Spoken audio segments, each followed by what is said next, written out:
Juste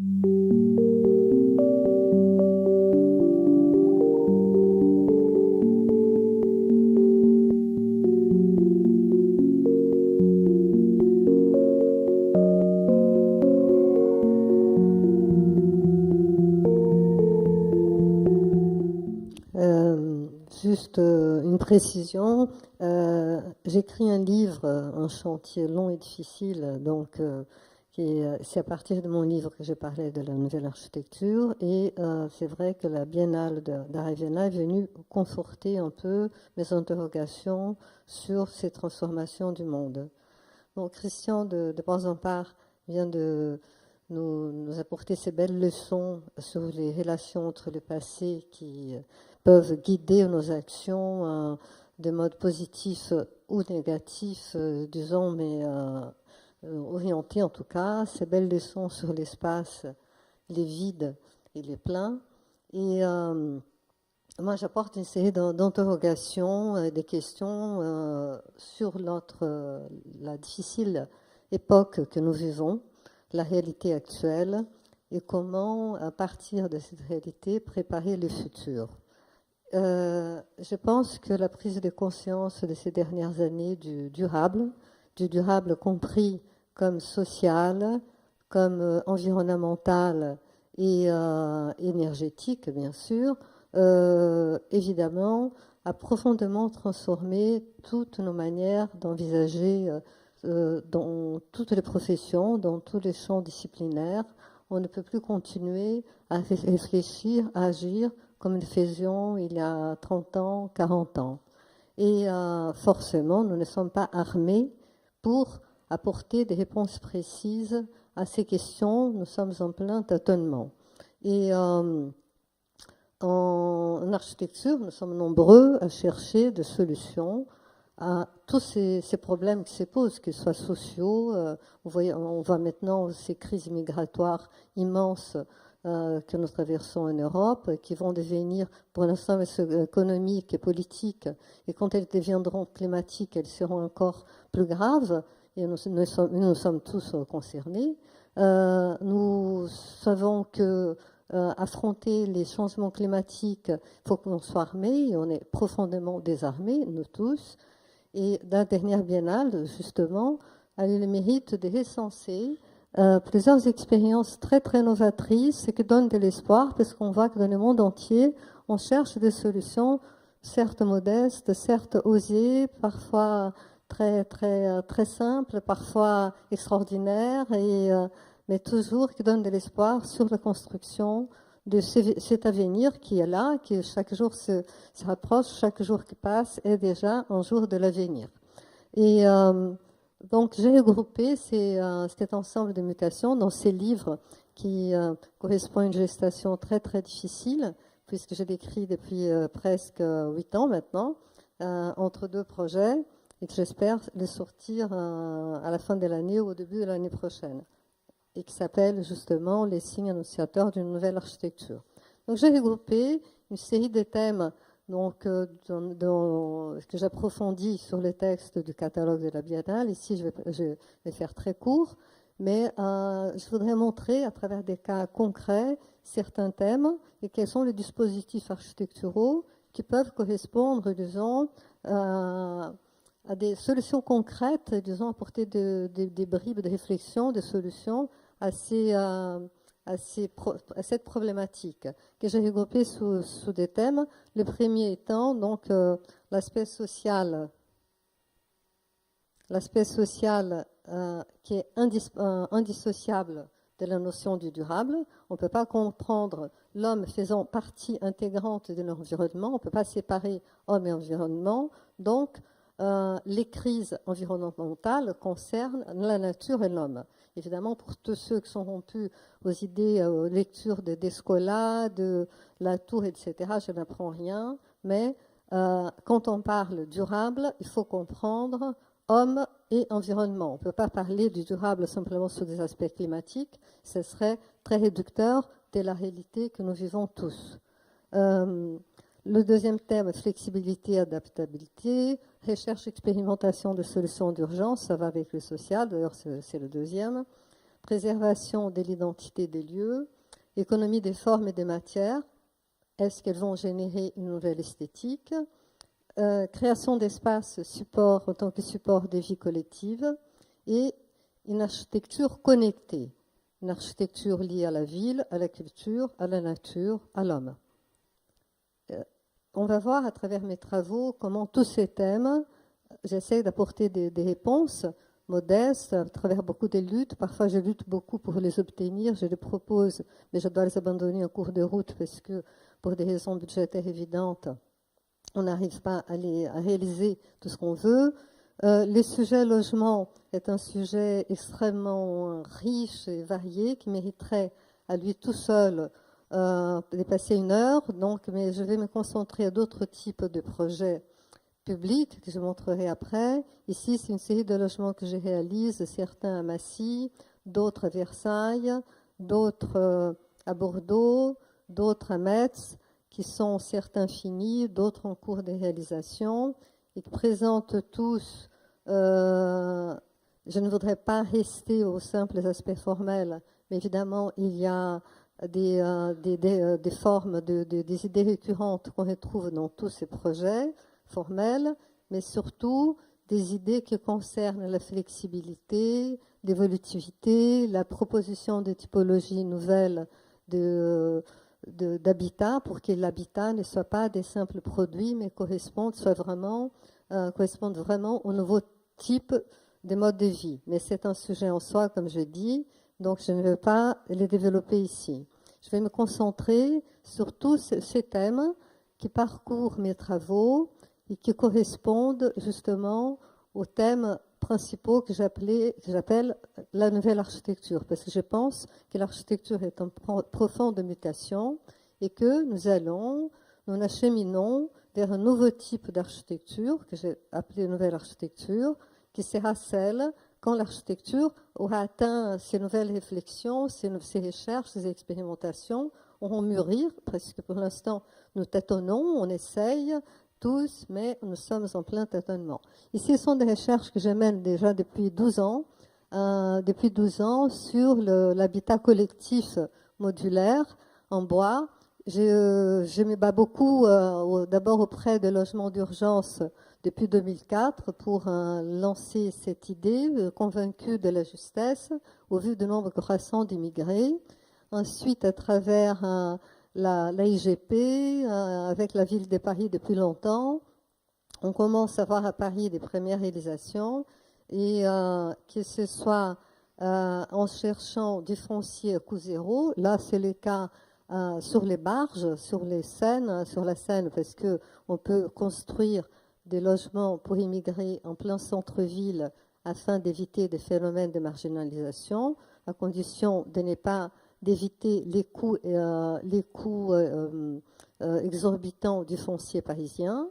Ou alors, je vais proposer sous le métro aérien, mais ça ne marche pas malheureusement, parce que l'espace sous le métro aérien appartient à la RATP pour l'entretien de voies. Donc, cette idée a été éliminée. Je ne vais pas rentrer sur les méthodes constructives. Je vais rester plus sur les concepts et sur les principes. C'est une idée donc qui montre que ces collectifs peuvent être construits très vite. On peut faire 40 logements en 4 jours et de mode très durable, très propre. C'est un chantier très propre. Peut être construit n'importe où, dans n'importe quelle parcelle, appartenant à la ville de Paris et faisant objet d'un bail emphytéotique, c'est-à-dire sans coût de foncier, parce que c'est le coût du foncier à Paris qui rend impossible la réalisation de logements d'urgence. Là, je vais parler d'un autre aspect qui est la flexibilité. Donc, Frédéric Laine a parlé tout à l'heure de contexte. Je ne veux pas traiter ce projet décontextuel, même s'il est, parce que évidemment, dans certains cas, on peut arriver sur un site où il n'y a rien, absolument rien, ni un site plat, et donc on est censé, nous, créer un objet qui va devenir l'objet symbolique, le totem, comme disait Christian, qui va devenir le symbole, le repère du lieu. comme c'est le cas d'une bibliothèque que je vais montrer plus loin.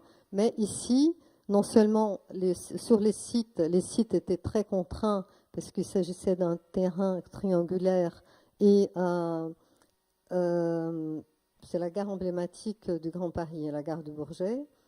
Mais c'est un site donc qui présente un dénivelé très important entre la nationale, c'est dommage que je n'ai pas de pointeur, entre la nationale que nous voyons ici. Là, au sud, on voit les RER qui passent en contrebas. La nationale est à 3 mètres au-dessus de la partie basse qu'on voit passer sous les voies de la TLN, les tramways légers nord, qui est surélevé.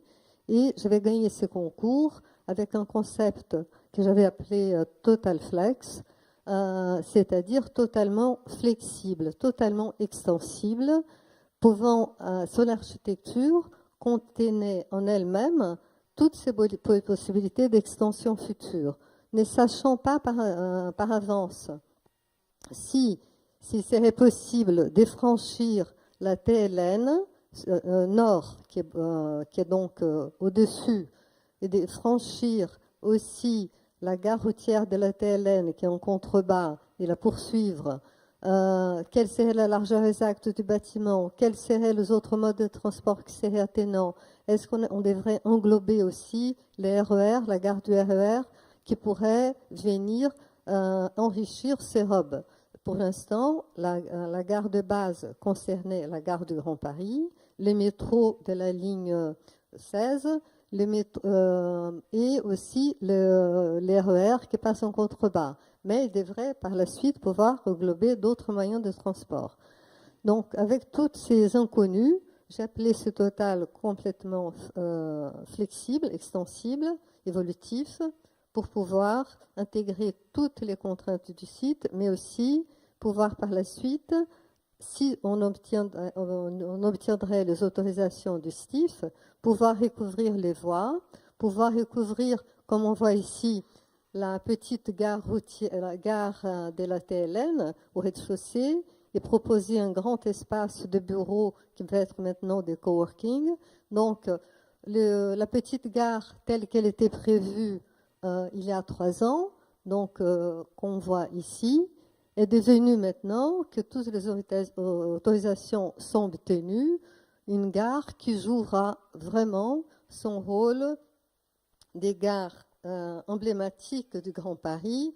Il y a toute une hiérarchie des gares du Grand Paris. Il y a la gare Porte de Paris qui sera construite à Charles de Gaulle. Il y aura 5 gares emblématiques, dont celle-ci. Et donc, elle pourra jouer, maintenant qu'on a obtenu toutes les autorisations, son rôle de gare emblématique du Grand Paris, tout en n'ayant pas transformé son architecture, juste en prolongeant l'une des toitures telles que j'avais suggérées lors du concours. Ça a été une grande lutte, ça ne s'est pas obtenu comme ça, et donc c'est une belle victoire, et en prouvant que les concepts flexibles et extensibles sont justes pour les genres de projets quand on ne connaît pas encore tout à fait les programmes. Il y a un autre aspect important dans ces projets, c'est ici, nous sommes, ces jardins que nous voyons, il est créé, c'est une immense cour anglaise, créée au niveau -1. Son objectif, l'objectif de cette cour anglaise au sud, c'est d'apporter de la lumière naturelle au quai du métro, au quai du métro du Grand Paris, du réseau du Grand Paris Express, qui seront à moins de 25 mètres au niveau du sol. Et donc, c'est un dispositif architectural qui marche très bien pour cet apport de lumière naturelle. Une autre chose que j'ai voulu pour les intérieurs de la gare, c'est que ce soit extrêmement accueillant pour que l'espace de la gare ne soit pas simplement un objet fonctionnel, comme il se doit aussi, mais aussi un lieu de vivre très agréable, une belle étape, soit le matin ou le soir, ou lors de correspondances, pour un véritable lieu de vie, qui propose aussi un lieu ouvert à la vie, à d'autres événements, qui peut constituer des lieux de rencontre, donc un lieu qui soit un véritable support des vies collectives. Et là, on voit, c'est dommage, je n'ai pas de pointeur, mais on voit comment les projets s'articulent, donc avec tous ces niveaux qui descendent jusqu'au quai à contrebas au niveau moins 25. Malheureusement, je n'ai pas ici toutes les coupes qui montrent avec tous les liens comment on va traverser aussi un tunnel qui va relier aux différentes communes. C'est une gare extrêmement connectée au contexte existant des autres communes et qui sera un pôle, le cœur d'un nouveau pôle urbain très important du Grand Paris. Ici, on voit cette ambiance avec l'omniprésence de bois qui a été conservée et des plantes vertes aussi, avec des espaces très ludiques pour s'asseoir.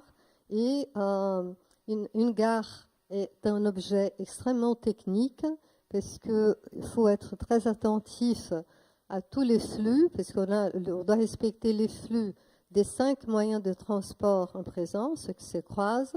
Il faut qu'il n'y ait aucun, justement, croisement de flux entre ni le RER sortant ou rentrant, ou le flux rentrant sortant en correspondance entre les 5 moyens de transport, TLN, métro, RER, extérieur, intérieur, et c'est extrêmement complexe.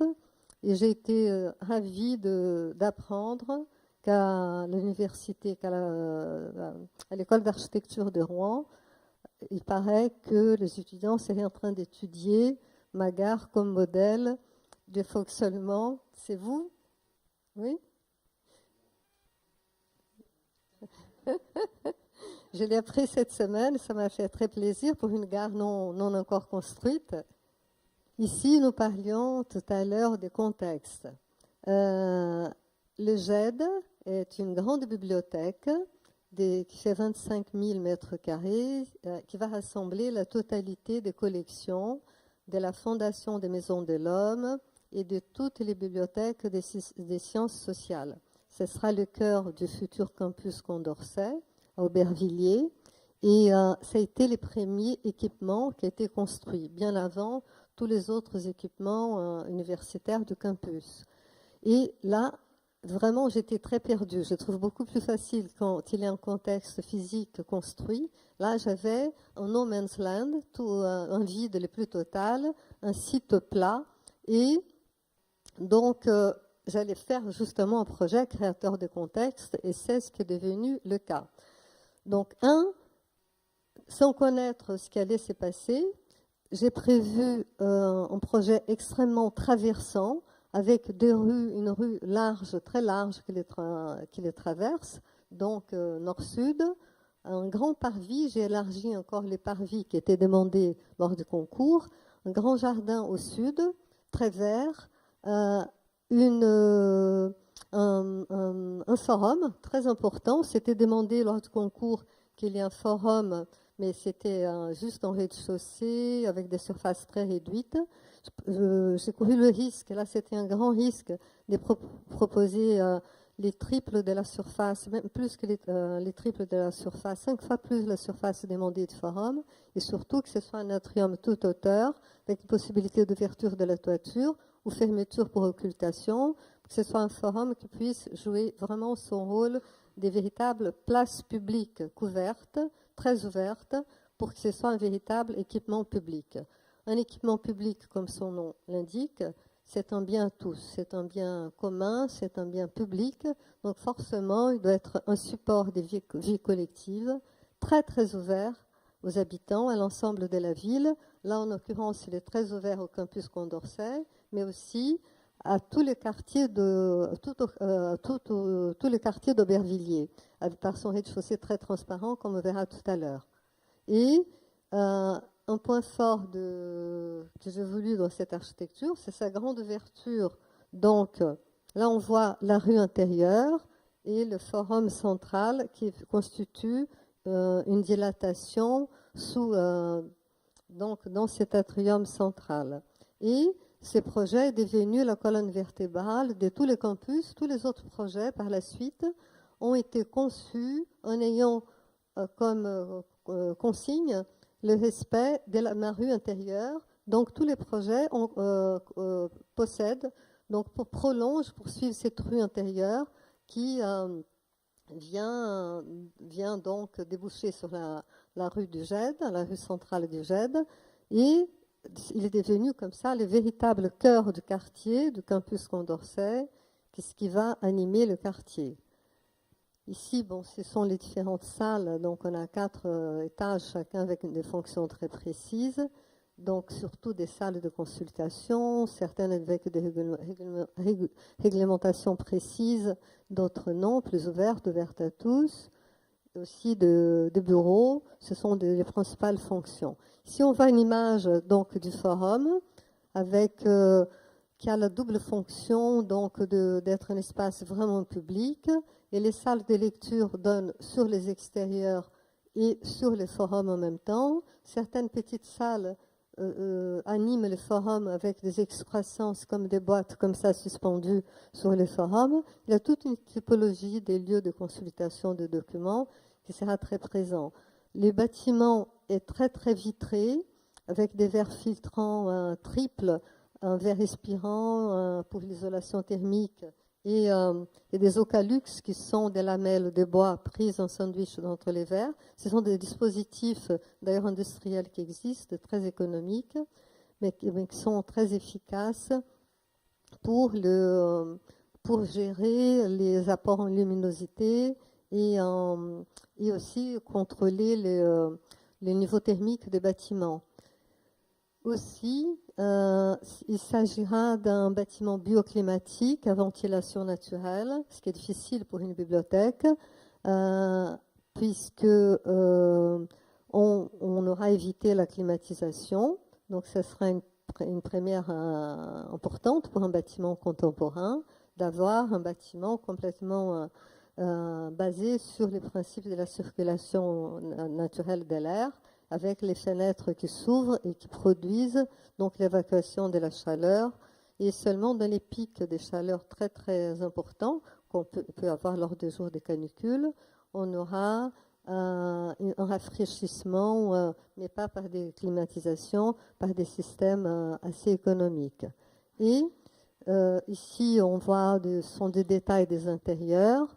Pendant quelques années, dans le passé, j'avais fait beaucoup d'intérieur. Donc, dans mes projets actuels, j'agis à la fois, quand je développe les projets, je pense en même temps intérieur et extérieur, et ce qui est plutôt sympathique.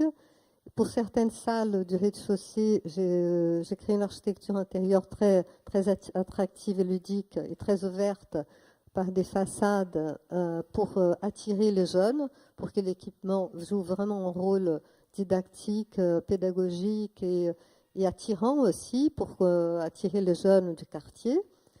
Ici, c'est une salle de coworking, de travail, coworking libre. Ce n'est pas du tout des salles de consultation. Elle est au rez-de-chaussée, très très ouverte vers la ville, et ainsi que des bars, des restaurants. Et en toiture, j'ai prévu, on est souvent confronté au problème, nous ne savons pas comment les bâtiments seront vécus dans 10 ans, 20 ans, 50 ans. Souvent, on a besoin d'extensions, et souvent, on se retrouve avec des extensions plus ou moins heureuses.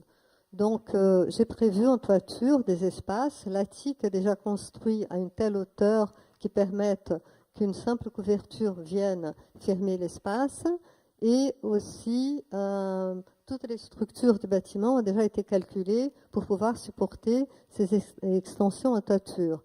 Et donc, comme la relation extérieure avec l'extérieur est déjà très forte, par toutes les terrasses qu'on a au sud et au nord, et aussi tous les balcons, même si dans l'avenir on éprouve le besoin de fermer ces terrasses, la perte de la relation intérieure-extérieure ne sera pas gênante, puisqu'on dispose de beaucoup d'espace aussi de vie à l'extérieur du bâtiment.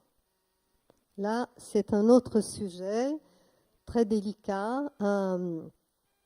La ville de Nîmes est construite, est basée sur l'identité de la relation entre patrimoine antique et contemporain. Et j'ai eu l'immense chance de remporter ces concours. Il faut dire que c'était un travail acharné. Pendant 4 mois, j'ai tout abandonné. Jour et nuit, j'ai travaillé sur ces projets. J'adore la ville de Nîmes, que je connais bien. Et en plus, le sujet musée, j'adore le sujet musée. J'ai travaillé énormément sur ces sujets. C'est un sujet que je connais bien. Et j'ai essayé d'écrire un dialogue très fort, justement, avec la ville, avec les collections, la muséographie qui était prévue au programme, et surtout avec les arènes. Et les arènes étant un bâtiment du 1er siècle, dès l'époque d'Auguste, c'est un bâtiment très symbolique, je pense que parmi les arènes au monde, peut-être la mieux conservée. J'ai réfléchi qu'est-ce qui s'était passé pendant 21 siècles d'architecture. Et je me suis dit que la technologie, le grand apport des 21 siècles d'histoire d'architecture, c'était justement la possibilité de s'affranchir du sol. Et cet ancrage au sol très fort et magnifique, majestueux des arènes, il fallait vraiment répondre par quelque chose de très léger, très diaphane, et qui soit un peu en lévitation, et qui soit un complément, une réponse complémentaire à cet ancrage au sol. Donc, l'idée du bâtiment en lévitation m'a paru évidente. Aussi parce que, on verra peut-être sur une image d'après, parce que ces vides dans le rez-de-chaussée, important et haut, apporterait quelque chose de très fort pour annoncer l'arrivée vers la ville ancienne, comme on verra tout à l'heure. Le deuxième point qui m'a paru important dans cette relation entre les deux bâtiments a été aussi d'opposer les lignes de force verticales des arènes à des lignes horizontales souples, donc qu'on retrouve dans cette peau de verre qui évoque des drapés avec des mosaïques, on verra des détails tout à l'heure. Et un troisième point, c'est l'opposition des matériaux, opposer aux matériaux minéraux de la pierre le verre. Et la quatrième, la géométrie, donc l'un est carré, l'autre est rond. Donc c'est plutôt, j'ai établi un dialogue fort par complémentarité et non par mimétisme, ni par disparition. L'identité de la ville de Nîmes étant basée sur cette relation entre patrimoine antique et contemporain, il fallait qu'on puisse prouver que la création contemporaine existe, s'affirme face à des créations qui datent, qui ont des millénaires et qui sont très belles et très fortes. Donc j'ai établi ces dialogues par complémentarité. Et chose rare, et je suis très, très heureuse et très fière pour un bâtiment non encore construit, dès sa présentation au public lors du concours, il a été adopté de mode unanime par les Nîmois. Donc ce projet est basé aussi sur son ouverture vers la ville, vers les monuments, en établissant une relation totale avec l'environnement, avec les sites. Donc nous voyons comment il y a une rue intérieure qui les traverse, qui part du parvis. Je vais revenir en arrière. Sur les parvis ici, on devine des ruines. Il y avait des fortifications romaines qui traversent, qu'on va retrouver de l'autre côté du musée. Là, on va sur l'image du haut, sur les jardins archéologiques. Donc, nous avons des fortifications romaines ici dans les jardins archéologiques. Donc, il fallait prolonger donc la ligne ici de fortification le long du musée, sous le musée, et l'ouvrir vers les jardins. D'où la création d'une rue intérieure très large, qui fait 10 mètres de large et 5 mètres de haut. Donc, depuis les parvis, on est invité à pénétrer le musée, à découvrir les jardins et venir découvrir le site, les jardins archéologiques. Et Là, on voit la rue sur la scénographie du haut de la muséographie. On traverse l'atrium central où il y a des éléments de la des vestiges de l'époque de la fondation des Nîmes, sont des propylées qui sont installés ici, qui sont déjà d'ailleurs installés en place. Et cette rue intérieure, et par ici, on arrive sur une passerelle et on arrive sur les jardins. Mais on voit cette forte relation avec la ville, que ce soit depuis les musées, par toutes les fenêtres du musée, on voit toujours la ville, que ce soit les arènes, depuis la toiture, on voit les jardins, et sur d'autres scénographies, on voit aussi les jardins, et on est dans une relation totale avec la ville, l'environnement et les cadres. Et toutes les muséographies extrêmement connectées aussi, avec beaucoup de dispositifs interactifs où les visiteurs sont acteurs, deviennent acteurs aussi de leur propre visite. Donc on remarque toujours les ouvertures depuis les musées vers la ville, ainsi que l'auditorium qui se trouve dans un bâtiment annexe, qui a aussi une grande ouverture vers les jardins, qui sera, en dehors des moments où on aura besoin d'occultation, il sera aussi très relié au jardin archéologique. Donc les principes d'ouverture a guidé aussi ma conception depuis le départ. Et là, nous sommes en phase finale des chantiers. Le bâtiment sera livré au mois de mars de l'année prochaine. Et l'autre aspect de mon travail, je parlais d'économie des formes et des matières. Mon architecture en général est assez rigoureuse, assez économique, assez simple. Donc cette façade, la solution technique que j'ai trouvée pour réaliser la façade des verres a été assez artisanale. Les pots de verre classiques, les grands verres moulés, non seulement coûtent très cher, mais sont très lourds. Et on se retrouve ici, on est en zone sismique, donc déjà les collections pèsent des tonnes. Juste les propylés qu'on a vus tout à l'heure, ils pèsent 26 tonnes avec ces systèmes de fixation. Donc il fallait éviter à tout prix de rajouter du poids.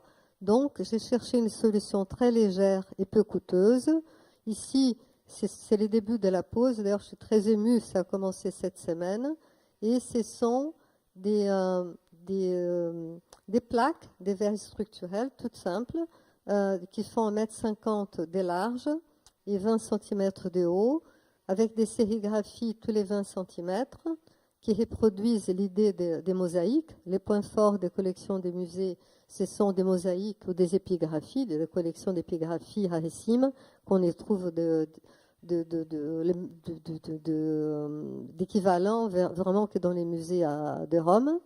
Et donc, cette façade elle va être fixée, ces lames de verre vont être fixées sur des structures très très légères, comme on voit ici, très fines, qui vont venir donner la forme à toutes ces courbes. Les résultats finaux, c'était d'abord une élaboration extrêmement artisanale et pas du tout industrielle, et extrêmement peu coûteuse et très légère. Donc on est vraiment très loin des grosses fixations lourdes nécessaires pour les plaques de verre sablé, de verre moulé. Les grandes plaques de verre moulé coûtent en général entre 10 000 à 20 000 euros du mètre carré. Là, j'ai une façade qui coûte pour l'instant 1 450 euros du mètre carré, donc tout à fait compatible avec les coûts des marchés publics. Et j'espère que le résultat sera aussi beau, sinon plus surprenant, puisque ce sera une première mondiale, que les grandes façades qu'on voit en verre moulé. Là, dans les jardins archéologiques, on voit ce sont des images des concours. Hein. On voit ces drapés de verre qui, à l'époque, c'était juste une idée de l'esprit, mais maintenant, ça devient réel, cette idée est réelle. Et à droite, donc, c'est une annexe du musée où on a en contrebas l'auditorium et d'autres fonctions. Et la façade, j'ai fait un rideau de verre parce que je voulais jouer la disparition et la réflexion du jardin et du musée. Et là, à gauche, on voit les débuts de la construction de la façade en rideau de verre qui est déjà aussi presque finie. Donc, je vous invite à venir à partir de l'année prochaine, voir, visiter mon musée. Là, ce sont des photos que j'ai prises moi-même. Je m'installe dans un hôtel en face et toujours à la levée du jour, sauf la troisième photo en haut bon, c'est une erreur de mon atelier. Toujours à la levée du jour, au premier rayon de soleil, je fais une photo du musée à chaque étape de développement. Et, et donc, j'ai suivi, c'est une petite démarche un peu conceptuelle, d'avoir toujours au même moment, donc à chaque saison, des photos de l'avancement des chantiers. C'est très jouissif et émouvant de le voir pousser. Ici, c'est un autre projet qui peut-être qui est très ancien, que beaucoup d'entre vous doivent le connaître, qui est le tramway de Bordeaux. Et je pense qu'il résume en soi toutes ces idées que je viens d'exprimer, à la fois l'identité des lieux, la création et le respect du contexte, l'insertion dans un contexte, mais une existence, les dialogues avec un contexte, aussi l'économie des formes et des matières, la simplicité, la rigueur, l'adaptabilité, donc et la création d'espaces, des vies des espaces qui soient des supports de vie collective. Donc c'était un métro, un tramway plutôt métropolitain. Et les stations, on a des stations tous les 500 mètres, on a une station qui fait 50 mètres de long. Si j'avais fait des stations fermées, vraiment fermées, il a eu des stations conceptuelles, le projet de Dominique Perrault qui était concurrent, il fermait faisait une grande boîte métallique fermée sur 50 mètres de long, donc il créait une grande barrière physique et visuelle tous les 50 mètres. Donc là, j'ai joué l'ouverture, la relation totale à la ville, la transparence et la pureté. Donc une seule station disparaît complètement dans les cadres. Si le contexte est structuré, la station disparaît tellement elle est fine et légère. Et quand le contexte est déstructuré, au contraire, c'est la station qui structure les lieux. Ça, c'est très intéressant comme changement de... Ce n'était pas voulu, hein. On me l'a fait remarquer. C'est intéressant comme phénomène de relation spatiale. Et les matériaux choisis, évidemment, beaucoup de métal, des matériaux très solides, mais beaucoup de bois aussi, font que ces stations et aussi un éclairage très doux, 3000 degrés de Kelvin, ça veut dire couleur champagne, un éclairage de couleur douce, pas blanc. Ça fait que ces stations sont souvent utilisées comme des lieux de rencontre et comme des mini-placettes dans la ville. Et j'ai dû doubler le nombre de corbeilles parce que les gens apportent des sandwichs, se rencontrent, viennent papoter, etc. Et c'est devenu des mini-placettes urbaines. Et donc, non seulement le mobilier urbain, il a été fait d'une telle manière pour que dans un cadre comme ça, il disparaisse. D'ailleurs, si on prend un seul élément de mobilier urbain, il disparaît tellement il est fin. Mais la répétition de cette forme qu'on retrouve dans la totalité de la collection des mobiliers, cette forme du cône inversé très élancé, qui d'ailleurs est très économe en matière et très efficace, et qui a été peu coûteuse aussi par sa simplicité. C'est la répétition de cette forme qui va induire une identité. Donc, ces stations traversent des villes qui ont un caractère propre très très différentes. Chacune a une identité spécifique, sans jamais heurter l'identité de chaque ville.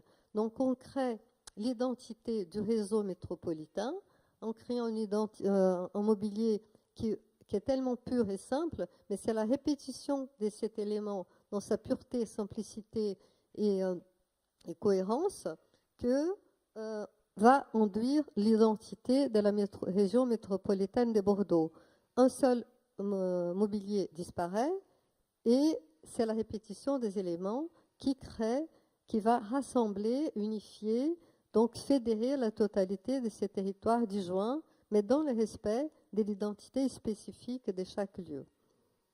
Et je pense que ce projet, qui est très vieux, il date de 97, résume bien l'ensemble de ces points que j'ai évoqués comme étant récurrents dans toutes mes recherches et mes travaux.